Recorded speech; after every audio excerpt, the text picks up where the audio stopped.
Pantheerankavu toll പ്ലാസയിൽ സംഘർഷമെന്ന വാർത്ത വരുന്നു. Car യാത്രക്കാരും ടോൾ പ്ലാസ ജീവനക്കാരും തമ്മിലാണ് കയ്യാങ്കളി ഉണ്ടായത്. അജി കുഞ്ഞുമോനാണ് വിശദാംശങ്ങളുമായി ചേരുന്നത്. അജി, ഇതെപ്പോഴായിരുന്നു ഈ സംഭവം? വിവരങ്ങൾ എന്തൊക്കെയാണ് അജി?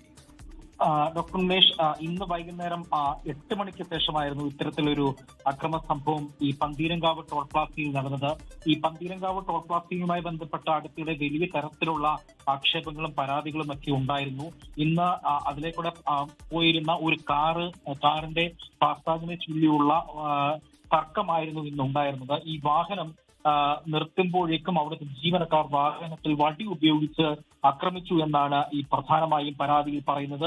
ദൃശ്യങ്ങളിൽ കാണാൻ കഴിയും. സ്ത്രീകളും കുട്ടികളും ഉൾപ്പെടെയുള്ള യാത്രക്കാർ വാഹനത്തിൽ ഇരിക്കുമ്പോഴാണ് അതിഥി തൊഴിലാളികളായ ജീവനക്കാർ, ടോൾ ബൂത്തിലെ ജീവനക്കാർ ഇത്തരത്തിൽ അക്രമം നടത്തിയത്. ഇതിനെതിരെ വ്യാപക തരത്തിലുള്ള പരാതികൾ ഇതിനു മുൻപ് ഉണ്ടായിരുന്നു. കഴിഞ്ഞ ദിവസം സമാന രീതിയിലുള്ള അക്രമം നടന്നപ്പോൾ അന്ന് ഈ ടോൾ പ്ലാസയിലെ ജീവനക്കാരനെ സസ്പെൻഡ് ചെയ്തു. ഇതിനെ തുടർന്ന് ഇന്ന് വീണ്ടും ഇത്തരത്തിൽ സമാനമായ ഒരു സംഭവം ഉണ്ടാകുകയാണ്.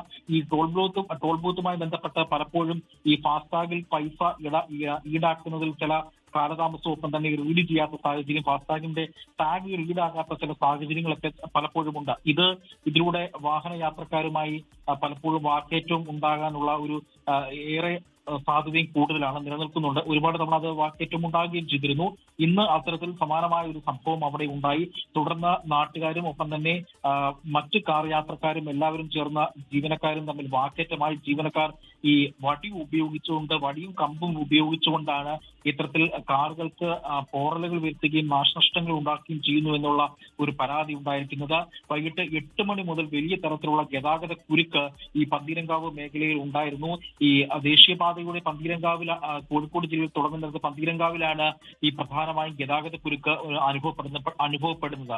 പ്രധാനപ്പെട്ട ഒരു റോഡാണ് ഈ പന്തീരങ്കാവ്, ഒപ്പം തന്നെ കോഴിക്കോട് ദേശീയപാതയിൽ ഉണ്ടായിരിക്കുന്നത്. അവിടെയാണ് ഇത്തരത്തിൽ സമാനമായ ഒരു അക്രമ സംഭവങ്ങൾ ഉണ്ടായിരിക്കുന്നത്. ഡോക്ടർ ഉമേഷ്. ശരി, അജി കുഞ്ഞുമോനാണ് വിവരങ്ങൾ നൽകിയത്. ലോകത്തെവിടെയായാലും ഏത് സമയത്തും 24 വാർത്തകളും ഓഗ്മെന്റഡ് റിയാലിറ്റി പാക്കേജുകളും എക്സ്പ്ലെയിനറുകളും വിശദമായി കാണാൻ ഞങ്ങളുടെ യൂട്യൂബ് ചാനൽ നിങ്ങൾക്ക് സബ്സ്ക്രൈബ് ചെയ്യാം.